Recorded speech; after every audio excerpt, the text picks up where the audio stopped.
साथियों, जय भीम, जय भारत, जय संविधान, जय मंडल, जय जोहार। आज ये महत्वपूर्ण लाइव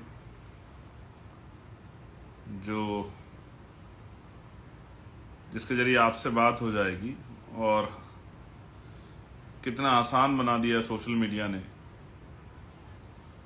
कि विदेश में बैठे लोग भी आसानी से मेरी बात को सुन सकते हैं। मैं जब यूएस दौरे पे गया था तो बहुत सारे साथी ऐसे थे, बहनें, भाई, माताएं, जो लोग कहते थे कि हम आपकी सारी बातों को सुनते हैं।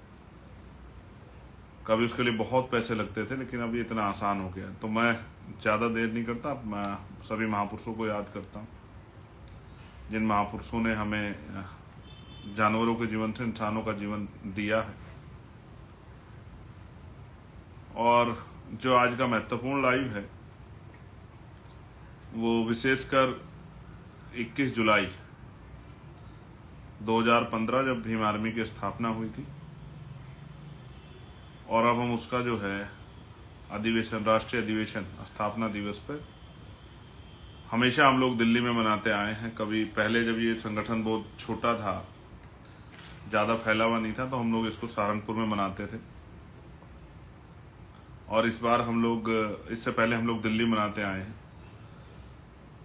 लेकिन इस बार पूरी भीम आर्मी की सीनियर टीम ने, प्रदेश के अध्यक्षों, सब लोगों ने बैठ के ये तय किया कि इस बार का जो अधिवेशन है वो बिहार में मनाया जाएगा। कि एक प्रदेश से दूसरे प्रदेश, ये पहली, ऐसा नहीं कि इस बार बिहार में मना रहे हैं, अगली बार हो सकता है उत्तर प्रदेश में हो सकता है उससे अगली बार राजस्थान में हो, फिर मध्य प्रदेश में हो, छत्तीसगढ़ में हो। तो सभी प्रदेशों को अवसर दिया जाएगा कि वो अपने यहाँ पर राष्ट्रीय अधिवेशन का कार्यक्रम रखें। उसमें पूरे देश के जो इम्पोर्टेंट लोग हैं, लीडरशिप है, वो शामिल है। तो ये एक जस्ट इन्विटेशन है आप लोगों के लिए, जो लोग बिहार में रहते हैं उनके लिए। बिहार के तमाम जिलों में, छोटे गांवों में, कस्बों में, गलियों में, शहरों में बैठ के मुझे सुन रहे हैं। तो मिलते हैं 21 तारीख को। भीम आर्मी जो हमारा संगठन है, सामाजिक संगठन, और मैं भी उसका एक छोटा सा कार्यकर्ता हूँ, और मेरे जैसे लाखों कार्यकर्ता उसमें काम करते हैं। और वो इतना शानदार संगठन है, मैं बहुत जिम्मेदार से कह रहा हूं, इतना शानदार संगठन है कि आज शायद ही 8 साल के अंदर, एक छोटे से पीरियड में, किसी भी इस संगठन ने इतनी बड़ी जगह, इतना नाम, इतना काम और इतनी बड़ी जगह लोगों के दिलों में बनाई है, और जिसके लिए मैं दिल से धन्यवाद देता हूं भीम आर्मी की पूरी टीम का। आज अगर कहीं अन्य अत्याचार होता है, कहीं किसी पे उत्पीड़न होता है, तो पुलिस से पहले भीम आर्मी के लोगों को याद किया, तब भीम आर्मी के लोग उनकी मदद करते हैं। मैं भीम आर्मी की ऐसी शानदार टीम को, सभी प्रदेश अध्यक्ष को, प्रदेश की सारी टीम को, राष्ट्रीय कोर कमेटी की टीम को, राष्ट्रीय पदाधिकारियों को, राष्ट्रीय अध्यक्ष जी को, राष्ट्रीय महासचिव, तमाम साथियों को, हमारी संगठन में काम करने वाली बहनों को, भाइयों को, नौजवान साथियों को, सबको धन्यवाद देता हूं कि आपने इतना शानदार काम किया है।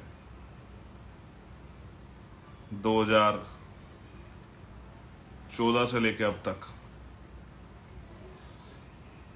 इतना शानदार काम किया है, जिसकी वजह से मेरे जैसे आम कार्यकर्ताओं को, मेरे जैसे हजारों कार्यकर्ताओं को देश में, दुनिया में बड़ी पहचान मिली। प्यारे साथियों, ये निमंत्रण है कि आप वहां आए, पहुंचे, उस कार्यक्रम को सफल बनाएं। और जो लोग बाहर से जा रहे हैं उनको भी मेरा ये आग्रह है कि वो बड़े अनुशासन में, संयम, धैर्य के साथ और वो पहुंचे, कार्यक्रम को सफल बनाएं। और वहां पहुंचकर जो लीडरशिप, जो नए फैसले लेगी इस बार, अगले 1 साल के कार्यक्रम जो तय होगा, क्या क्या करेंगे, कैसे कैसे करेंगे, क्या क्या गोल्स होंगे, क्या कितने दिनों में पूरे करने हैं, नया क्या करना है, उन सबको जो है मैं वो सब सुनने को मौका आपको मिलेगा, जानने का मौका मिलेगा। जिन लीडर्स को आपने बोलते देखा है, अपने अपने प्रदेश संघर्ष करते हैं, उन लीडरों को देखने का मौका मिलेगा, उनकी बात को सुनने का, उनसे मिलकर समझने का मौका मिलेगा। ये एक बहुत प्राउड मोमेंट है हम सब लोगों के लिए, जब हम भीम आर्मी का स्थापना दिवस इस बार बिहार में, जो बुद्ध महावीर की धरती है, जहां हम इस बार वो आंदोलनों की भी धरती है, वो भीम आर्मी की जो पहचान है वो आंदोलन से है, बड़े बड़े आंदोलन वहां से चले, इसलिए मैं आपको बहुत बधाई देता हूँ। और एक इम्पोर्टेंट बात जिस पे मुझे आपसे और बात करनी थी, वो है उत्तर प्रदेश में जिस तरह से स्कूल मर्ज किए जा रहे हैं। शिक्षा हमारे सब महापुरुषों ने कहा है वो हमारा हथियार है। भगवान बुद्ध ने कहा है, अपोदीप भव, गुरु रविदास जी ने कहा है कि ज्ञान अर्जित करो। संत गाडगे जी महाराज ने कहा है एक रोटी कम खाओ, अपने बच्चों को जरूर पढ़ाओ। परमानंद लोधी जी ने कहा है कि शिक्षा से ही सारे रास्ते खुलेंगे। बाबा साहब अम्बेडकर ने कहा है शिक्षा श्रेणी का वो दूध है जो पिएगा वो दहाड़ेगा। मान्यवर काशीराम साहब ने भी, राष्ट्रपिता ज्योतिबा फूले साहब ने भी जो एजुकेशन के लिए प्रेरित किया, मां सावित्रीबाई फूले ने भी, तो तमाम महापुरुषों ने एजुकेशन के लिए प्रेरित किया। लेकिन आप देख रहे हैं जिस तरह से सरकारी स्कूल बंद किए जा रहे हैं। पहली बार सरकारी स्कूल में गरीबों के बच्चे पढ़ते हैं, ये बात आप जान लीजिए। आपके मेरे जैसे मिडिल क्लास गरीबों के बच्चे सरकारी स्कूल में पढ़ते हैं। मैं सरकारी स्कूल में पढ़ा हूं। एक बात तो सरकारी स्कूल बंद किए जा रहे हैं, किसका नुकसान हो रहा है ये बहुत बड़ा सवाल है। दूसरा, सरकारी स्कूल बंद करके मैंने आंकड़े दिए थे, शराब के ठेके खोले जा रहे हैं, नशे की दुकानें खोली जा रही, भांग की और तमाम तरह की दुकानें खोली जा रही हैं। ये भी हम लोगों के सामने है, ये भी हमसे छिपावा नहीं कि शिक्षा के दरवाजे बंद करके नशे के दरवाजे खोले जा रहे हैं। लेकिन आप देखिए एक बड़ी चुप्पी है, कहीं छोटी मोटी चर्चा हो रही है। मैं देख रहा हूँ लोग, बच्चे परेशान हैं, बच्चियां परेशान हैं। आज मेरे लोकसभा क्षेत्र नगीना में जो है बिजनौर जिले में एक गाड़ी का एक्सीडेंट हुआ, जो बच्चे पढ़ने के लिए जा रहे थे कि एक बच्चे के दोनों हाथ टूटे हैं, एक और बच्चे का हाथ टूटा है, किसी का जबड़ा टूटा है, घुटना टूटा है, बहुत नुकसान हुआ है। स्कूल बंद किए जा रहे हैं, टीचर्स परेशान है, बच्चे परेशान है, उनके परिवारजन परेशान है कि शिक्षा नहीं मिलेगी तो कैसे काम चलेगा। और आप देखेंगे एक आंकड़ा भी, निजी स्कूल भी बहुत बड़े पैमाने पर खोले जा रहे हैं। इस पे चुप रहना मैं समझता हूं एक बहुत बड़ा कठिन काम है। मैं गुरु घासीदास जी को भी याद करूंगा, उनका भी बहुत बड़ा रोल है शिक्षा में। तो ये जो स्कूल मर्ज किए जा रहे हैं, जिस तरह से बच्चों के भविष्य का खिलवाड़ की जा रही है, मुझे लगता है इस पर चुप रहना ठीक नहीं है। तो मैं आपको बस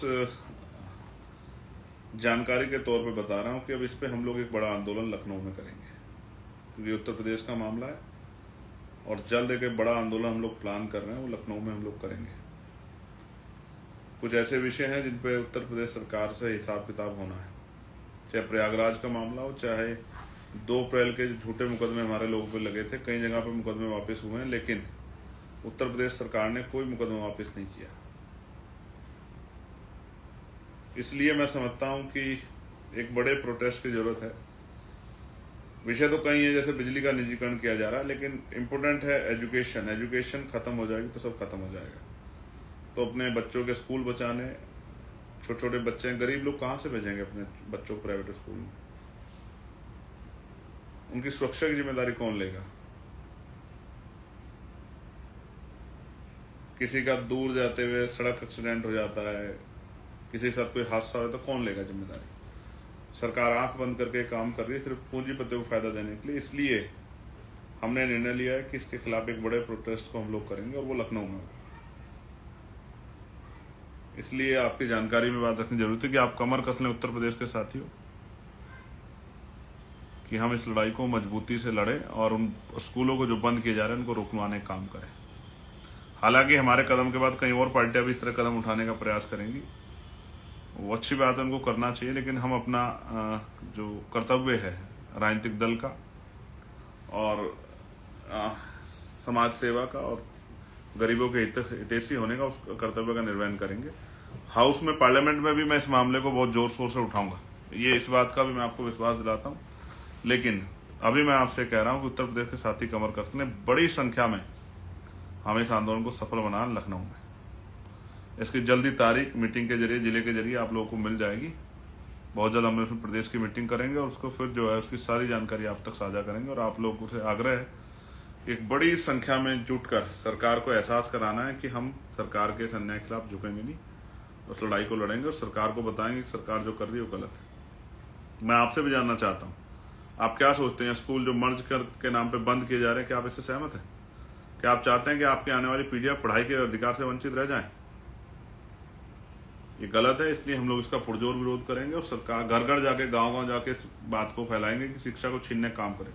जहां एक तरफ हम लोग पार्लियामेंट में समान शिक्षा की बात कर रहे हैं और कह रहे हैं कि सभी को सरकारी स्कूलों में पढ़ाओ, अध्यापक हो या सरकारी कोई भी कर्मचारी हो, बड़े से बड़े अधिकारी कर्मचारी हो या कोई नेता हो, मुख्यमंत्री प्रधानमंत्री हो या राष्ट्रपति जी हो या विधायक सांसद हो या तमाम जितने संवैधानिक पद हैं, सरकारी सुविधा जिन्होंने ली है, सरकारी सुरक्षा जिन्होंने ली है, सरकारी तनख्वाह जो ले रहे हैं, उन सबके बच्चों को सरकारी स्कूल में पढ़ाना चाहिए, ये हम मांग कर रहे हैं। वहां दूसरी तरफ सरकार सरकारी स्कूल ही बंद कर रही है। आप देख कितना फर्क है उनमें, हम में, उनकी और हमारी सोच में। हम शिक्षा को बचाना चाहते हैं और वो शिक्षा को छीनना चाहते हैं गरीबों से। इसलिए आपको 21 जुलाई को बिहार में पटना में निमंत्रण कि आप आइए भीम आर्मी के स्थापना दिवस में, और फिर उत्तर प्रदेश के साथ से कमर कसिए एक बड़े आंदोलन को मजबूती से करने के लिए। बहुत बहुत धन्यवाद। जय भीम, जय भारत, जय संविधान, जय मंडल, जय जोहार। भारतीय सेना जिंदाबाद, हमारे अर्धसैनिक बल जिंदाबाद, हमारी पुलिस जिंदाबाद, भारत की महान जनता जिंदाबाद, गरीब नौजवान किसान महिला जिंदाबाद।